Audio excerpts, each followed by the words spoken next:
Hi అండి, నమస్తే. నేను మీ Hema. Welcome back to my channel. ఈరోజు నేను బీరకాయ తొక్కుతో పచ్చడి ఎలా చేయాలో చూపిస్తాను. చాలా బాగుంటుందండి. నెయ్యి వేసుకొని తిని వేడి వేడి అన్నం తింటే సూపర్గా ఉంటుంది. వచ్చేసేయండి మరి. ముందుగా కళాయి పెట్టుకొని ఆయిల్ పోసుకోవాలండి. పచ్చిమిరపకాయలు, బీరకాయ పైన పొట్టు తొక్కు వేపేసుకుందాము.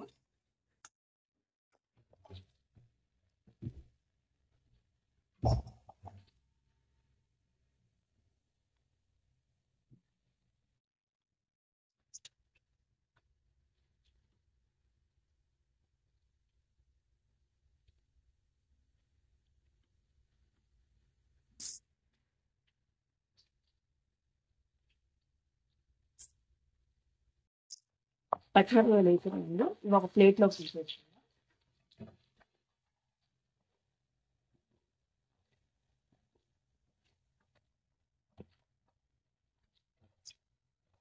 ఇదే ఆయిల్లోకి మనం బీరకాయ చెక్కు తీసుకొని కడిగి పెట్టుకున్నాం కదా, ఇవి వేసేసుకోవాలి.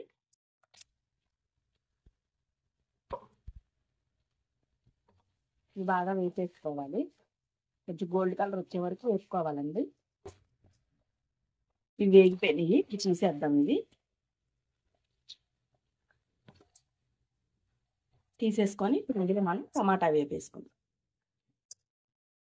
నేను మీడియం సైజ్ టమాటాలు 4 తీసుకున్నానండి.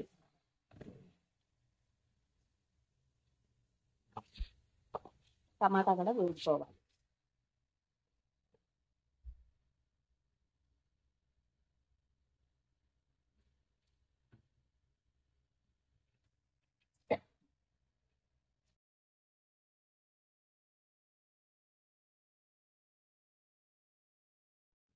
అయిపోయిందండి టమాటా.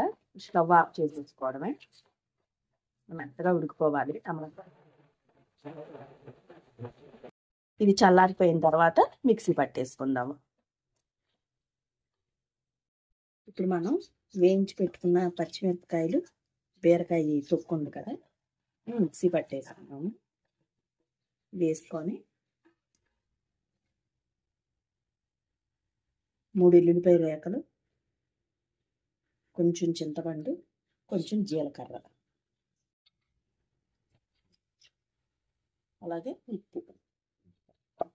ఫస్ట్ ఈ మిక్సీ పట్టేసుకుందామండి. తర్వాత టమాటా యాడ్ చేయాలి. టమాటా మెత్తగా నలిగిపోద్ది కాబట్టి టమాటా లాస్ట్ని యాడ్ చేసి ఒక తిప్పేయటమే. ఫస్ట్ ఈ మిక్సీ పట్టేసుకుందాం. ఇదిగోండి, ఇలా మెత్తగా అయిపోయిన తర్వాత ఇందులో మనం టమాటా వేసేసుకుందాము.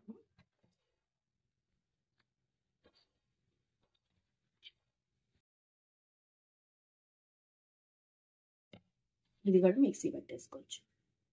ఇదిగోండి, ఇలా పట్టేసుకోవడమే. ఇప్పుడు మనం ఇది తాలింపు వేసేసుకుందాం.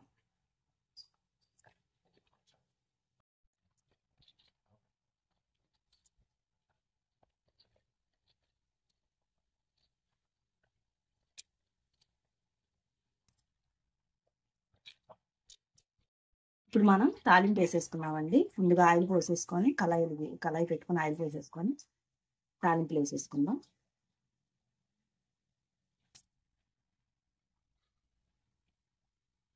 ఇప్పుడు ఎండుమిర్చి వేసేసుకోవాలి. కరివేపాకు,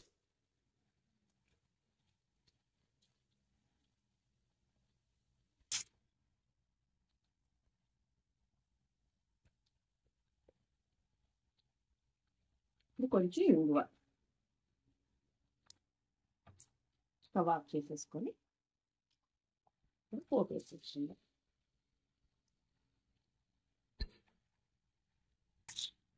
అంతేనండి, చాలా బాగుంటుంది, చాలా టేస్ట్గా ఉంటుంది. ఒకసారి ట్రై చేయండి.